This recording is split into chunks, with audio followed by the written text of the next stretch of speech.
Hi అండి అందరికీ. నేనైతే ఇది కుక్కర్ చూపిస్తున్నాను చూడండి. ఇది ఇప్పుడుది కాదు, దాదాపు 25 సంవత్సరాలు 30 సంవత్సరాలు అయిందేమో. 98లో తీసుకున్నాను, మార్చిలో. జ్ఞాపకం ఉంది బాగా. ఆర్మీ క్యాన్ నుంచి తెప్పించుకున్నాను అనమాట, 88 రూపాయలు ఢిల్లీలో.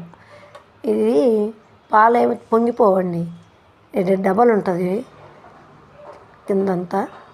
చూడండి, ఒక గ్లాస్ వాటర్ పోయాలి. అది ఆ కుక్కర్ది ఆ విజిల్ తీసేసి ఒక గ్లాస్ వాటర్ పోయాలి. వాటర్ పోసి మనం పాలు దాంట్లో అది మళ్ళీ మూత పెట్టేసుకొని పాలు పోసుకొని మూత పెట్టుకున్నామంటే మనకు కింద పోవన్నమాట అస్సలకి.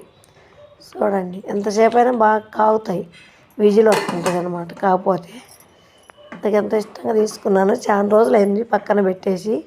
98 అంటే దాదాపు 30 సంవత్సరాలు అయింది, 27 సంవత్సరాలు 28 సంవత్సరాలు అయిందండి. చూడండి, ఇప్పుడు గుర్తు వచ్చింది. అదే పాత సామాన్లలో పడిపోయింది, తీసి వాడదామని తీసినాను. Thank you for watching.